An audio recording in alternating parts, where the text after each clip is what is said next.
அதிமுக தலைமையிலான கூட்டணி கொள்கை கூட்டணி என முன்னாள் அமைச்சர் ராஜேந்திர பாலாஜி பெருமிதம் தெரிவித்துள்ளார். தென்காசியில் அதிமுக மற்றும் கூட்டணி கட்சிகளின் மாவட்ட செயலாளர்கள் ஆலோசனைக் கூட்டம் நடைபெற்றது. அதிமுக முன்னாள் அமைச்சர் ராஜேந்திர பாலாஜி தலைமையில் நடைபெற்ற ஆலோசனைக் கூட்டத்தில் 6 சட்டமன்ற தொகுதிக்கு உட்பட்ட முக்கிய நிர்வாகிகள் பங்கேற்றனர். இதேபோல் முன்னாள் அமைச்சர் ராஜலட்சுமி, தென்காசி தெற்கு மாவட்ட கழக செயலாளர் செல்வம் மோகன்தாஸ் பாண்டியன், வடக்கு மாவட்ட கழக செயலாளரும் கடையநல்லூர் சட்டமன்ற உறுப்பினருமான கிருஷ்ணமுரளி, கழக கொள்கை பரப்பு துணை செயலாளர் பாப்புலர் முத்தையா உள்ளிட்டோர் கலந்து கொண்டனர். இங்கே வெல்லப்போது அதிமுக 2வது இடத்துக்கு தான் போட்டி. அதிமுக தலைமையில் எடப்பாடி தலைமையில் கூட்டணி கொள்கை கூட்டணி, கொள்ளை கூட்டணி அல்ல, வெற்றி கூட்டணி. செங்கல்பட்டு மாவட்டம் மறைமலை நகரில் காஞ்சிபுரம் நாடாளுமன்ற தொகுதி அதிமுக வெற்றி வேட்பாளர் ராஜசேகர் அறிமுகம் மற்றும் செயல் வீரர்கள் வீராங்கனைகள் கூட்டம் மாவட்ட கழக செயலாளர்கள் சிட்லப்பாக்கம் சா ராஜேந்திரன், திருக்கழங்குன்றம் எஸ் ஆறுமுகம் ஆகியோர் தலைமையில் நடைபெற்றது. இதில் கலந்து கொண்ட முன்னாள் அமைச்சர் ப வளர்மதி அதிமுக வேட்பாளரை அறிமுகம் செய்து சிறப்புரையாற்றினார். இந்த நிகழ்ச்சியில் முன்னாள் அமைச்சர் TKM சின்னையா, கழக அமைப்பு செயலாளர் வாலாஜாபாத் கணேசன், முன்னாள் நாடாளுமன்ற உறுப்பினர் KN ராமச்சந்திரன், முன்னாள் சட்டமன்ற உறுப்பினர் கனிதா சம்பத் உட்பட அதிமுக மற்றும் கூட்டணி கட்சி நிர்வாகிகள் கலந்து கொண்டனர்.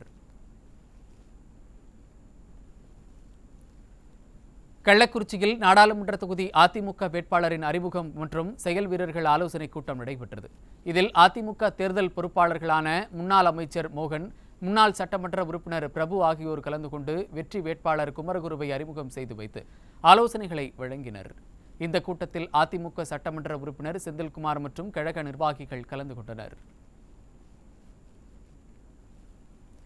சேலம் மாவட்டம் வீரபாண்டியில் சட்டமன்ற உறுப்பினர் ராஜமுத்து தலைமையில் சேலம் நாடாளுமன்ற தொகுதி அதிமுக வெற்றி வேட்பாளரின் அறிமுக கூட்டம் நடைபெற்றது.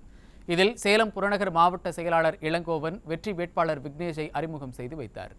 இதையடுத்து கூட்டத்தில் பேசிய அவர், வீரபாண்டி தொகுதி என்றும் அதிமுக கோட்டை என தெரிவித்தார்.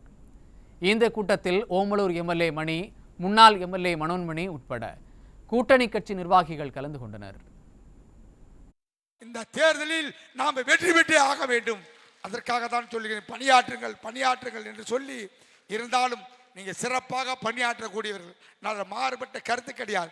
இருந்தாலும் இன்னும் கொஞ்சம் கூடுதலாக கவனம் செலுத்தி தம்பி விக்னேஷ் அவர்களை அதிக வாக்கு வித்தியாசத்தில் வெற்றி பெற்று அண்ணன் எடப்பாடியார் வீரபாண்டி என்றைக்கும் அதிமுக கோட்டை என்று நிரூபிக்க வேண்டும். சென்னை கோடம்பாக்கத்தில் தென் சென்னை நாடாளுமன்ற தொகுதி அதிமுக வெற்றி வேட்பாளர் டாக்டர் ஜெயவர்தன் அறிமுக கூட்டம் நடைபெற்றது. இதில் தென் சென்னை வடக்கு மேற்கு மாவட்ட கழக செயலாளர் தீநகர் சத்யா, கூட்டணி கட்சி நிர்வாகிகள் பலர் பங்கேற்றனர். இதையடுத்து செய்தியாளர்களை சந்தித்த தென் சென்னை நாடாளுமன்ற தொகுதி அதிமுக வெற்றி வேட்பாளர் டாக்டர் ஜெயவர்தன், நாடாளுமன்ற தேர்தலில் அதிமுகவிற்கும் தீய சக்தியான திமுகவிற்கும் தான் போட்டி என தெரிவித்தார். அதிமுகவுக்கும் தீய சக்தியான திராவிட முன்னேற்ற கழகத்துக்கும் தான் எப்பொழுதுமே களம். இந்த வார் எப்பொழுதுமே அதுதாங்க. பாஜகவை பொறுத்தவரையில் மக்கள் மத்தியில் ஒரு பேச்சு பொருளாக இல்லை, தமிழக மக்கள் மத்தியில் ஒரு பேச்சு பொருளாக இல்லை, மக்கள் அது பெரிதாக எடுத்துக்கொள்வதில்லை. அதனால் களம் இவர்கள் இரண்டுத்துக்கும், அதாவது திமுகவுக்கும் அதிமுகவும், அதில் நல்ல சக்தியான அதிமுகவுக்கும் கெட்ட சக்தியான திமுகவும். எங்கள் புரட்சி தலைவர் சொன்னது போல் திமுக என்பது தீய சக்தி.